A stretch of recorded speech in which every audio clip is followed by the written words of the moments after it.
Grandes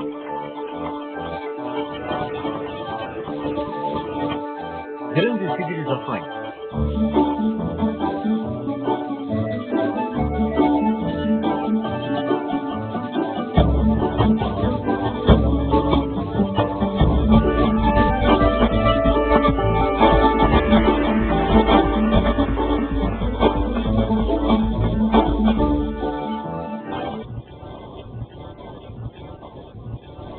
Imagine um deserto, um enorme deserto, com dunas que se estendem até o horizonte, como as ondas de um oceano gigantesco, mas um oceano de areia.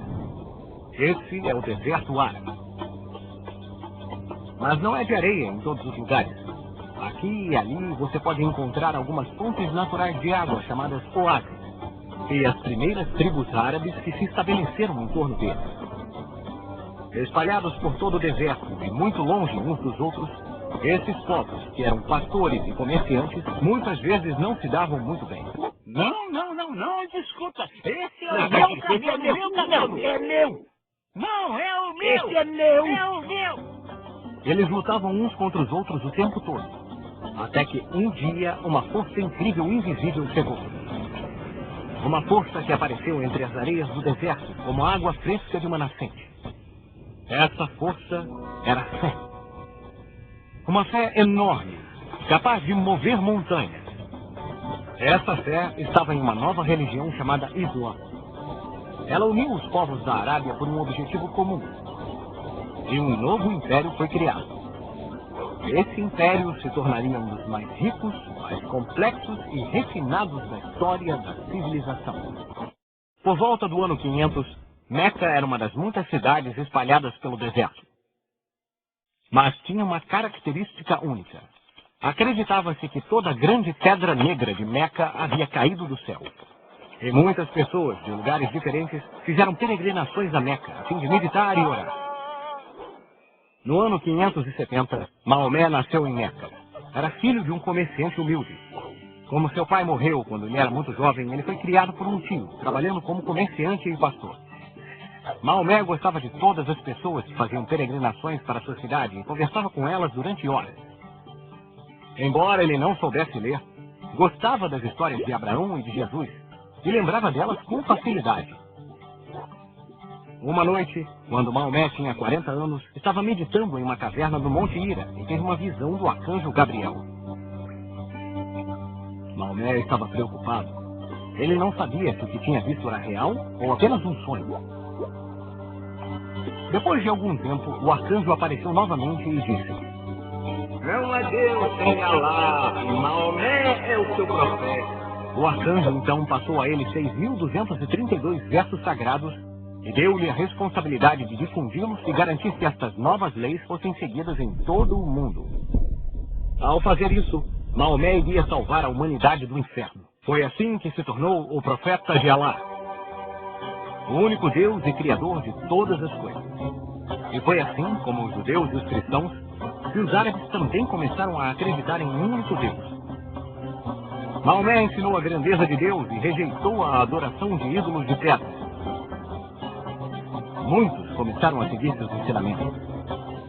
Enquanto crescia o número de pessoas que vinham visitá-lo, menos pessoas faziam oferendas ao famoso santuário da Pedra Negra. E os líderes locais não gostaram nada disso. Maomé e seus seguidores foram ameaçados e perseguidos. E no ano 622, Maomé teve de fugir para a cidade de Medina, onde se escondeu por muitos anos. Essa migração é chamada de Hégira, e é considerada pelo Islã como o ano zero, o ano a partir do qual o calendário islâmico começaria. Assim como o nascimento de Cristo para o calendário cristão, ou o dia em que os judeus foram libertados do Egito para o calendário judaico. Islã significa submissão à vontade de Deus. E todos aqueles que começaram a seguir os ensinamentos de Maomé foram chamados de muçulmanos, que significa crentes. O Islã é baseado no Alcorão, livro sagrado que contém os ensinamentos que o arcanjo Gabriel ditou a Maomé. O comando principal que Maomé deu aos seus seguidores foi de espalhar a fé por todos os cantos da terra. Os muçulmanos também acreditavam na vida após a morte, um paraíso para onde os verdadeiros seguidores da fé iriam depois que morressem. Lá encontrariam cachoeiras de leite e mel e poderiam ter tudo o que conseguissem desejar.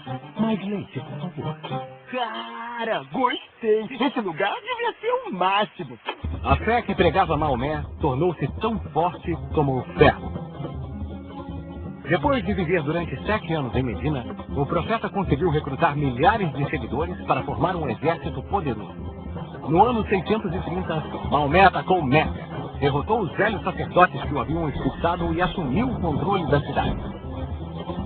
Depois da conquista de Meca, a cidade onde ficava a casa de Maomé tornou-se o centro sagrado para os seguidores do Islã, e ainda é assim até hoje. Após a morte do profeta Maomé no ano 632, a religião islâmica serviria como a força motriz para unir todas as cidades e vilas na Península Arábica. Os muçulmanos, em seguida, partiram para conquistar um território enorme, formando um império que, em menos de uma centena de anos, ia da Espanha até a Índia. O Império Islâmico também marcou um período de grande esplendor.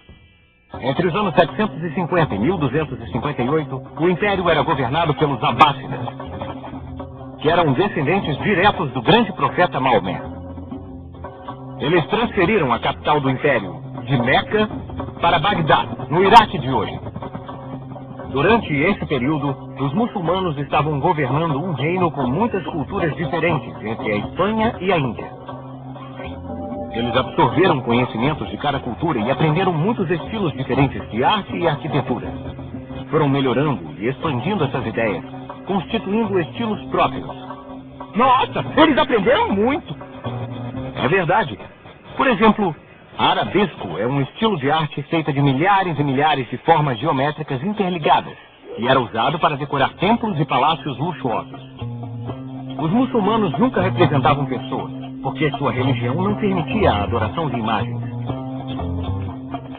Os espanhóis apreciaram esse estilo arabesco e começaram a imitá-lo em suas próprias igrejas e castelos. Estas duas culturas estabeleceram um intercâmbio de conhecimentos, e ainda hoje existem algumas palavras em espanhol e em português que vêm do árabe. Muitos anos antes de o Ocidente ter a experiência do renascimento da cultura antiga, os árabes já estavam estudando os filósofos gregos. Inspirados por esses grandes pensadores, eles começaram a estudar o mundo natural e a aprender os princípios da ciência. Somos gratos aos árabes pelo avanço dos estudos em química, física e astronomia, e eles ainda desenvolveram a álgebra. Então, os árabes inventaram a álgebra? Isso mesmo. E o nome álgebra vem de uma palavra árabe. Também devemos agradecer aos árabes por sua forma simples e eficiente de expressar os números. Eles inventaram uma nova forma de agrupamento de números em unidades, dezenas, centenas e assim por diante. Eles deram a cada número seu próprio valor. Por exemplo, 1, 2, 3. Mas também deram a eles um valor dependendo de sua posição. Quando 1 está antes do 2, então quer dizer que é uma dezena. E o 2 seria somado, obtendo então o número 12. Essa maneira de escrever os números e atribuir valores a eles é tão prática e eficaz que todas as sociedades no mundo inteiro a utilizam até hoje. E isso nós devemos ao gênio árabe. Puxa, eles eram inteligentes.